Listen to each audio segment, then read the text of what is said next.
Greetings, everyone, and welcome to Composer Talks with White Bear PR. Today, I'm really excited to introduce my next guest, Icelandic composer Herdis Stefánsdóttir. Say hi, Herdis. Hi. Now, am I pronouncing your name right? Herdis Stefánsdóttir? Please correct me. It's pretty good. It's Herdis Stefánsdóttir. Herdis Stefánsdóttir. Yeah, I will try it. I will try and work that out.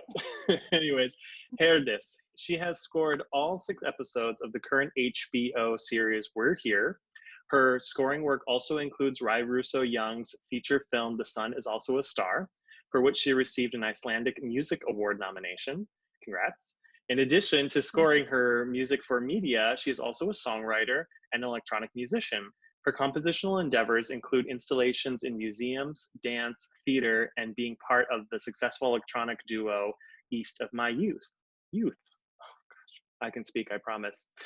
Anyways, Herdis, we're here. Let's talk immediately about We're Here on HBO. It's really, really fun. I had a chance to see the first 2 episodes. I'm loving it. For those of you who don't know, it's a new show, 6-episode series in which 3 drag queens arrive in Smalltown America, and they select 3 locals to turn into drag queens.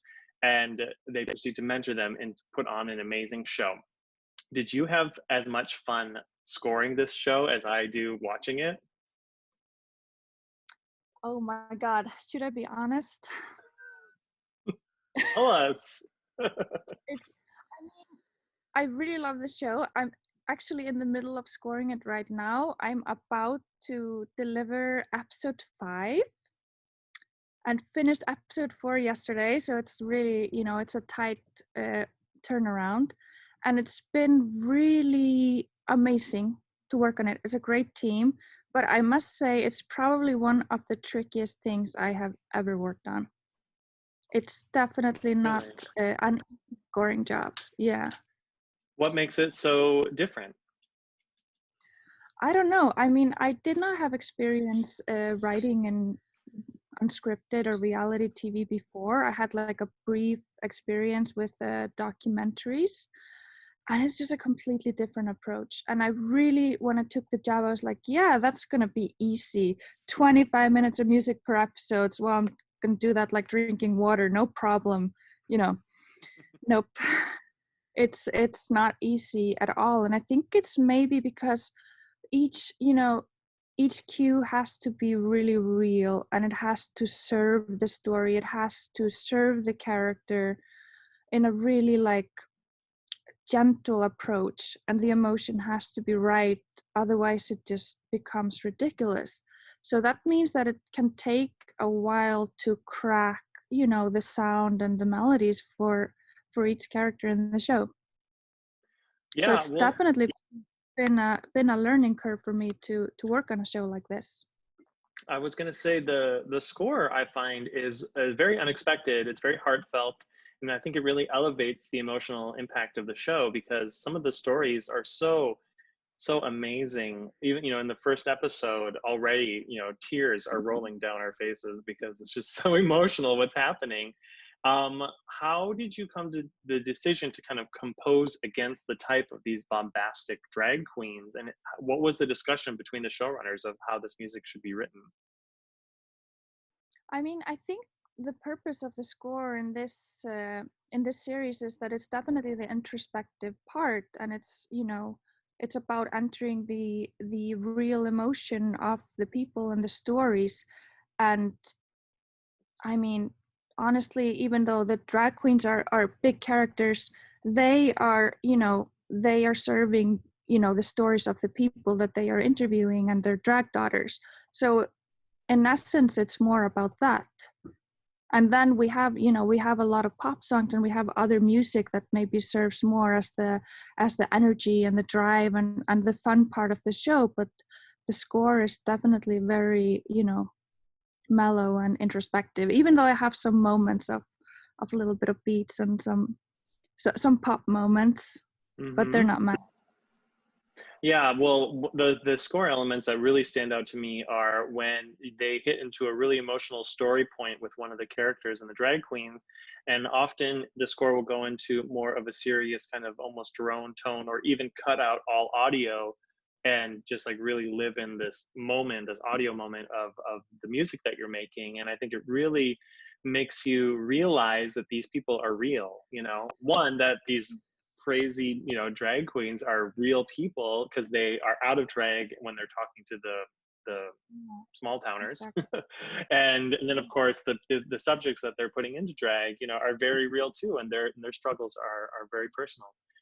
So anyway, I think you're doing a fantastic job on the show. And you're originally from Iceland, and I was Yes. curious, how familiar were you with Small Town America? Have you been to any of the small towns in the USA?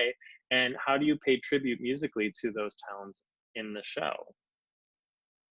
Yeah, I mean, honestly, I am not that familiar with a lot of small towns in America. I mean, I have traveled a little bit and entered small towns, but it's all new to me. And like musically, it's been, I mean, I'm like an Icelandic girl, and I was like, okay, country music, let's go. One, two, three. So I had to do some research and kind of just like really think about, you know, the musical heritage maybe of some of the towns and places. I mean, even though the score, I mean, of course it's not like, you know, we are in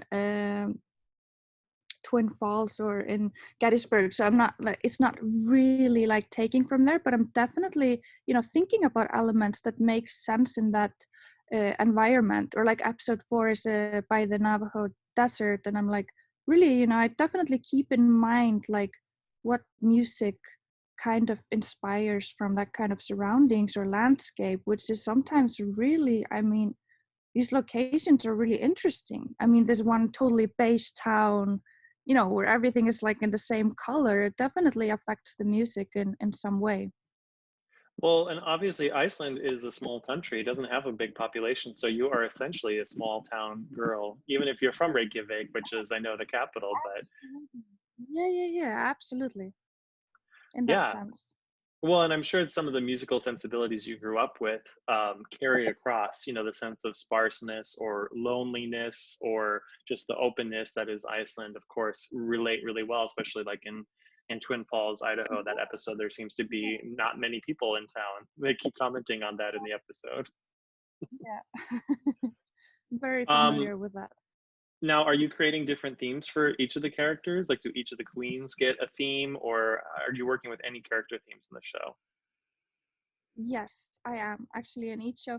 And it was interesting because we hadn't really gotten to that place in the first show. The first show was kind of like, you know, trying to establish a tone, but the kind of themes for the characters started to develop in episode 2. And now when we're in episode 4 and 5, like each character and story really have their own tone. And we do spend a lot of time like cracking the right tone for each person, and that is a lot, you know, collaboration between me and the director, and we, you know, talk about what kind of works. So, what are some of those conversations like? You know, what kind of feedback and notes are you getting, and how are you approaching those character themes? It's interesting. Sometimes I open an episode, I watch it, and I'm immediately like, yeah, I just kind of know what what kind of music or what kind of like instrumentation or sounds I want to give a character. But sometimes I'm just like, it's taken a while. It's interesting. It's like, I mean, because these are not fictional characters, it's real people. And it's not like you're just like walking around downtown and every time you see a person are like, oh, you are an electric guitar. Or like, you know, you kind of have to get to know the people and really think about their stories before kind of the sounds come. And sometimes I've like totally nailed it and it's working. And sometimes I have scored something and gotten notes, which is like, yeah, thank you for that interesting idea. Let's try another approach.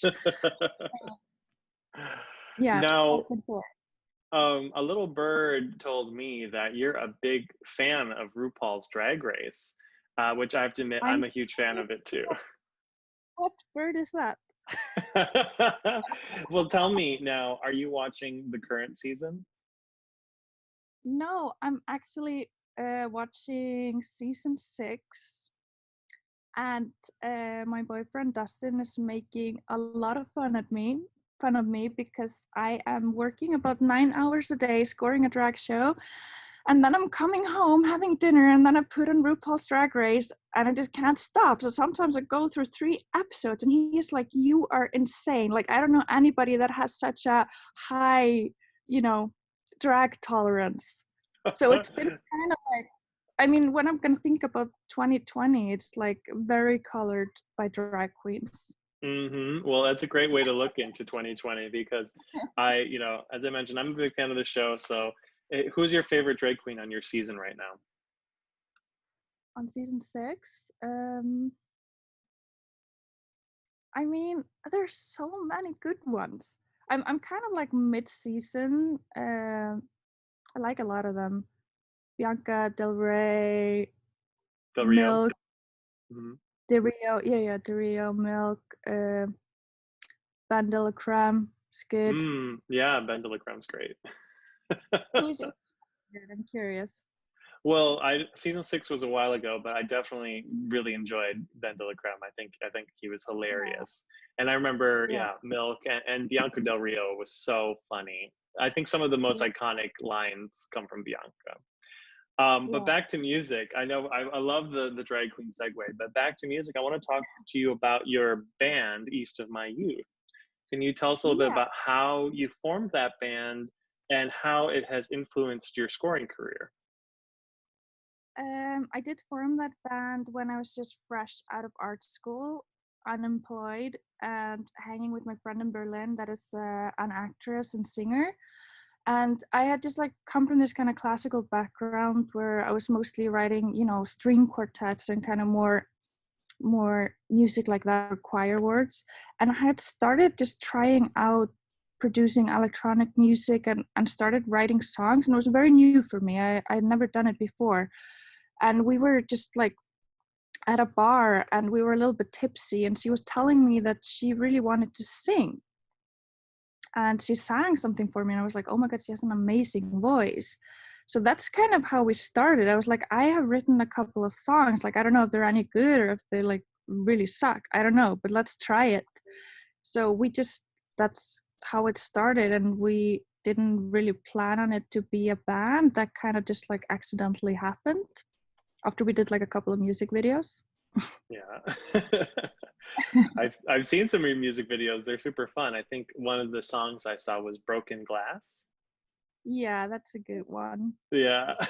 So if anybody that is watching this wants to go out and Google East of My Youth music video Broken Glass, go check it out. You'll see Herdis. I believe you're blonde at that time, or maybe Or not. like, yeah, possibly at least Partially two blonde. colors.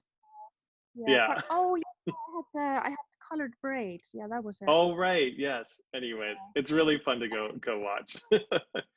Now, during The Sun is Also a Star, you did an interview with the Hollywood Reporter talking about how you were pregnant while scoring the film and how it kind of built up emotions in your scoring process. So now that you're a mother and you have to juggle your scoring career, your parenting, and the pandemic of coronavirus, like how do you do that all at the same time?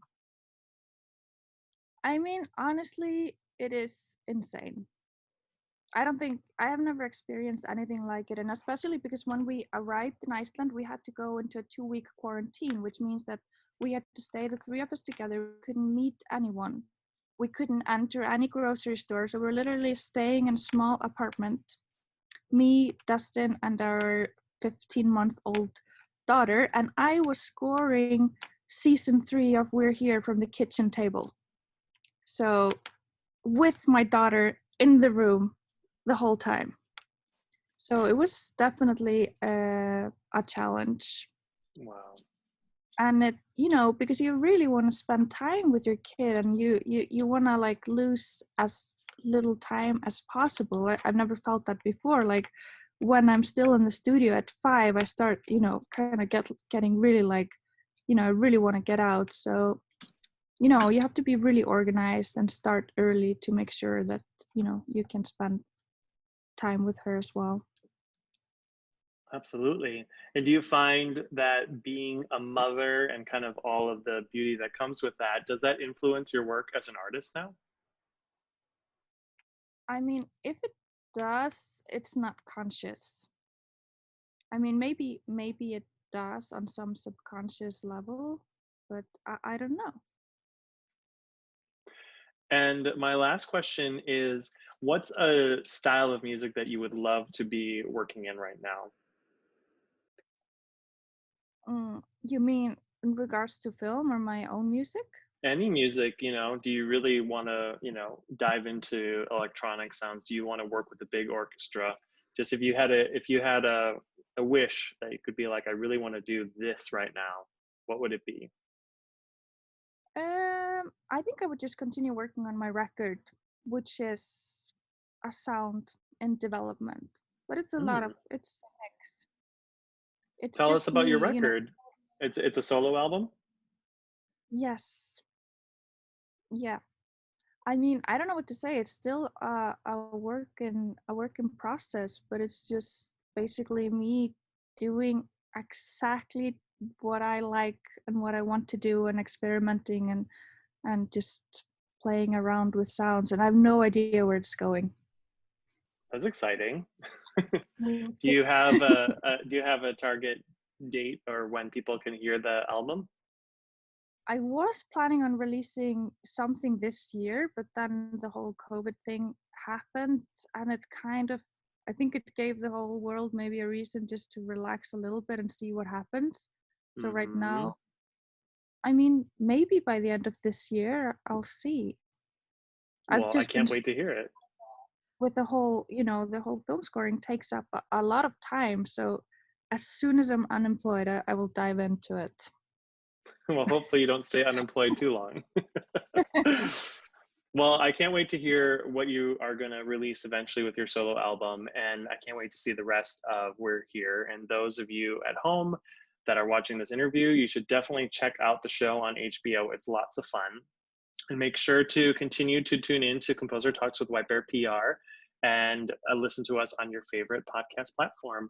There it is. Thank you so much for taking your time to speak with me, and give everybody in Reykjavik a big hello.